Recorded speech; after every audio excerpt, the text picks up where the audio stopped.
Welcome to AITA, where people share their stories and ask if they're the butthole in tricky situations. Today's story is about a man named Jake, 28 years old, working at an English language center in a bustling Southeast Asian city. Jake's job is pretty routine, teaching classes and helping students improve their English. But his days at work aren't always calm, thanks to one particular coworker, Jessica.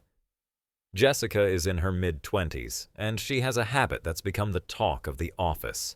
She often acts sick, or at least that's what many suspect.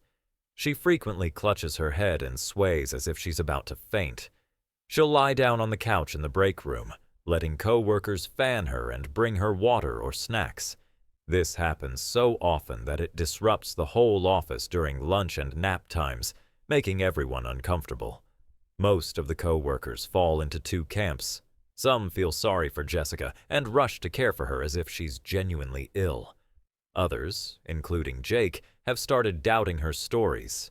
It's hard to say if she's really sick or just putting on a show. Jessica's behavior usually causes a mixture of frustration, sympathy, and suspicion, and it's becoming harder for Jake to ignore it. Today, something happens that pushes Jake to act, and it might change everything. Jessica's sick episodes weren't new to the office. Over the past 6 months, Jake had noticed a clear pattern. Every few weeks, Jessica would start showing signs of weakness or dizziness. She would wobble as if about to faint, then flop down dramatically on the break room couch. It wasn't unusual for coworkers to gather around her, offering fans, water, or food. Sometimes she asked for snacks. An iced drink here, ice cream there, often without paying anyone back.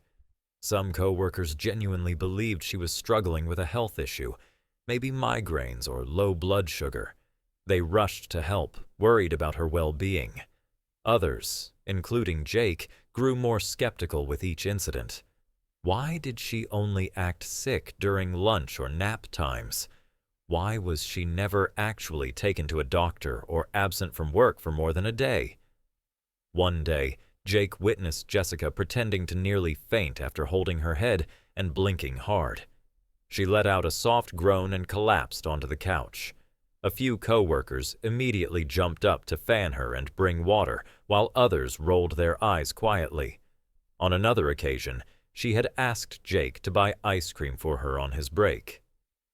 It was an easy favor, just walking to a nearby shop. But Jessica didn't offer to pay him back, which felt odd. Jake tried to stay neutral at first, wanting to give Jessica the benefit of the doubt. But as the incidents piled up, it became harder to ignore the feeling that Jessica was exaggerating or faking her symptoms for attention or to avoid work. The atmosphere in the office was tense during her episodes. Some co-workers got frustrated that the whole lunch break would be disrupted, especially those who had to care for her. Others simply felt bad but were exhausted by the frequent disruptions. For Jake, it wasn't just about annoyance anymore. He started to worry about the fairness to the rest of the team and whether Jessica's behavior was affecting the workplace seriously. But he hadn't yet confronted her until the day everything changed. It was a typical Monday morning at the English Language Center. The air was warm and humid, with the hum of fans mixing with the chatter of students practicing their English. Jake arrived at work feeling mostly focused, but a bit tired from the weekend.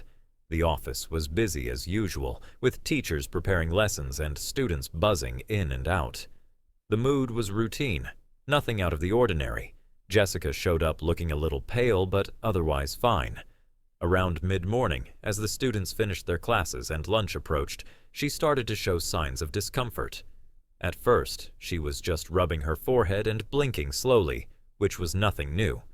Then, she began wobbling slightly, steadying herself against the wall.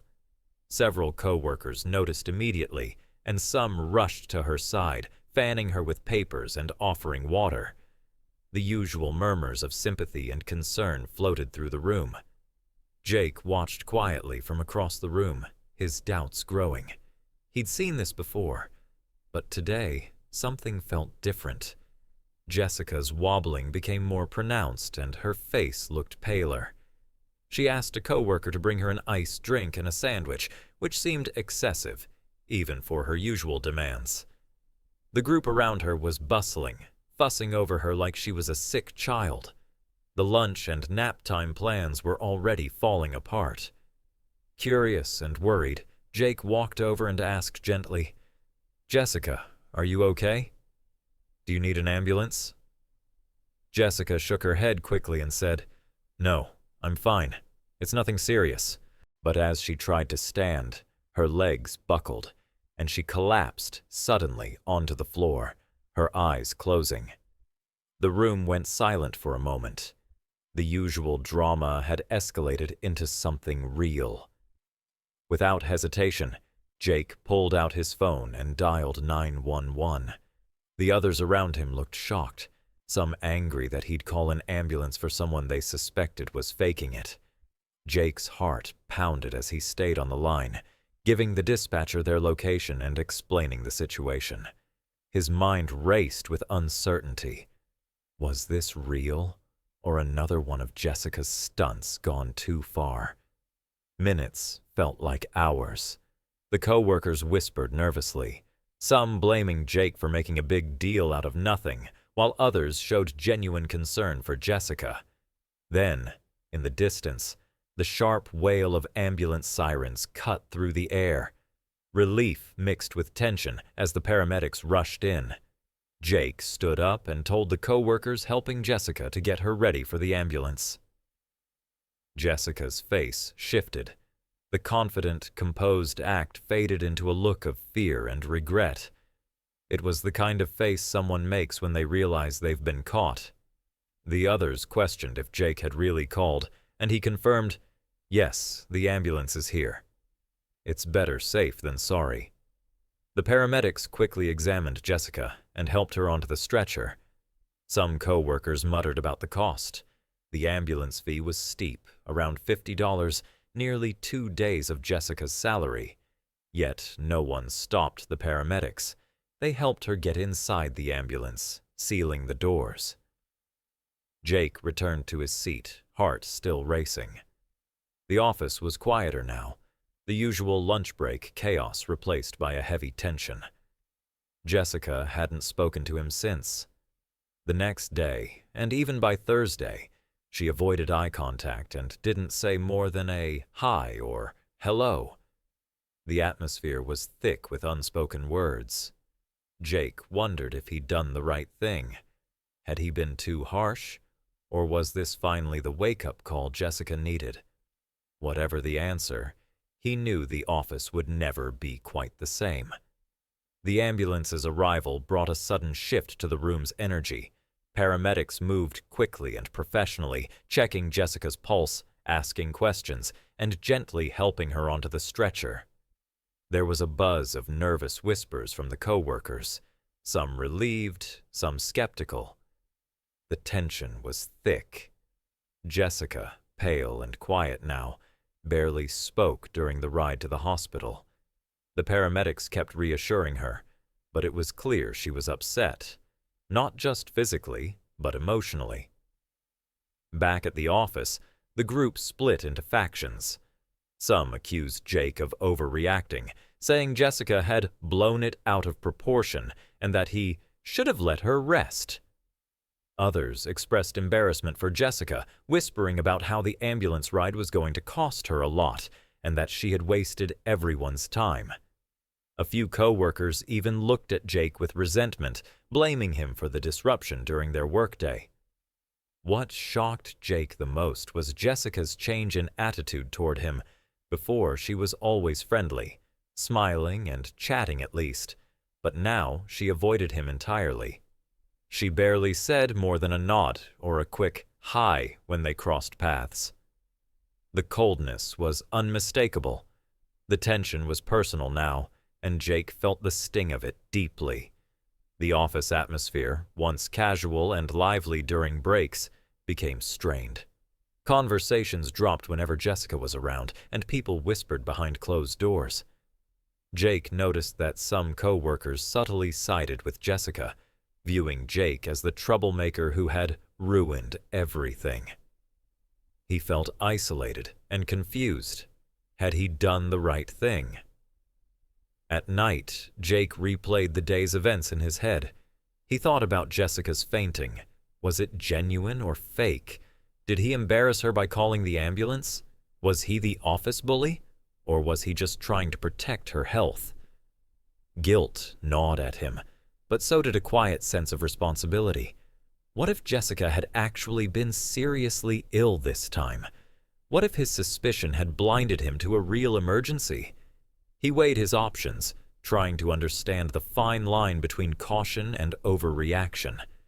The ambulance ride had disrupted work, cost money, and created tension, but it had also shown that he cared. Despite the cold treatment and workplace drama, Jake stood by his decision, at least for now.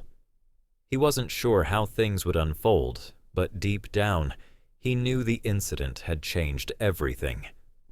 After the ambulance incident, Jake couldn't shake the feeling that he needed perspective beyond the office walls. He reached out to friends, family, and even posted anonymously on online forums, hoping for honest opinions. The question hung heavily. Was he the butthole for calling the ambulance on Jessica, whom he suspected of faking? Responses flooded in from all directions. Some friends praised his quick thinking, reminding him that it's always better to be safe than sorry, especially when it comes to health. They told him he could never fully know if Jessica's collapse was real or staged, so calling for help was the responsible choice. Others were less forgiving. A few argued that Jake should have respected Jessica's wishes to refuse the ambulance, and that he had made a big deal out of something that happened too often, something clearly exaggerated for attention. They warned him about ruining workplace relationships and creating unnecessary conflict.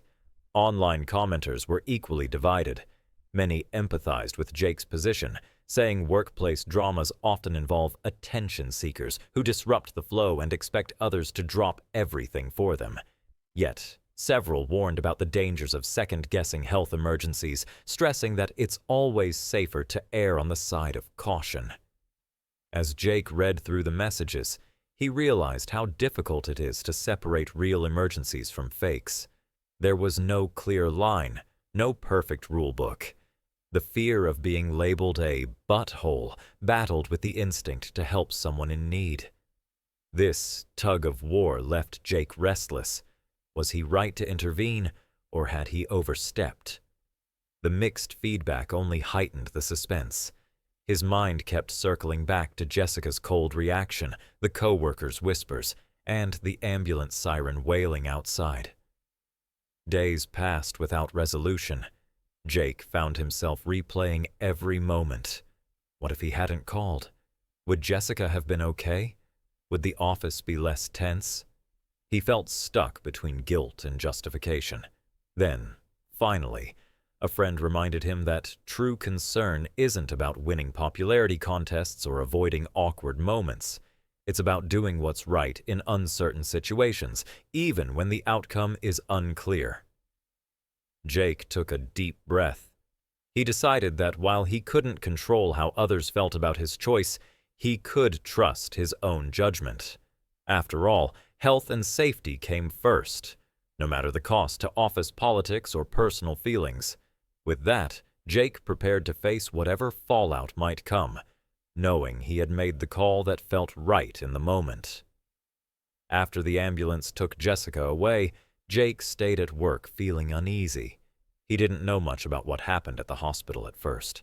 Later, he heard through a coworker that Jessica was kept for observation overnight, but was ultimately diagnosed with dehydration and stress.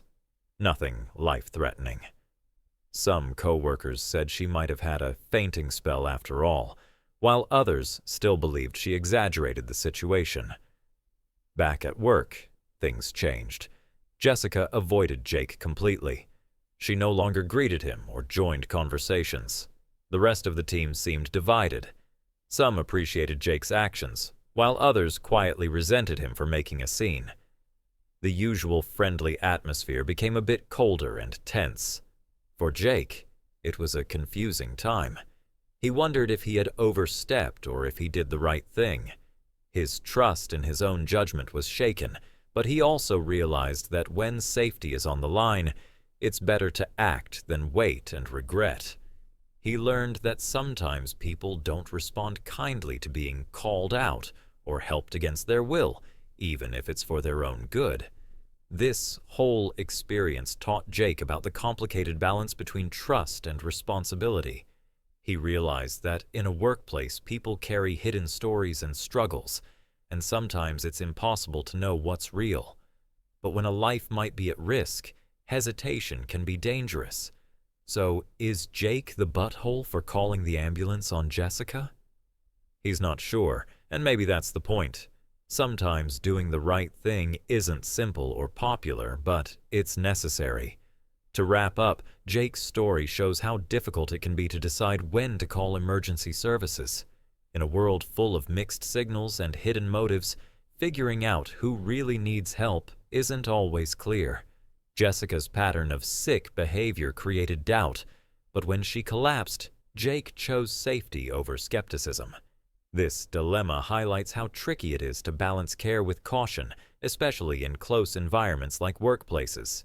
We want to trust those around us, but we also need to be ready to act in an emergency, even if it risks tension or judgment. Now, it's your turn. What would you have done if you were in Jake's shoes? Was calling the ambulance too much, or exactly what was needed? Share your thoughts and stories. These conversations help us understand different sides and grow more empathetic in tricky situations. Thank you for listening and reading this story.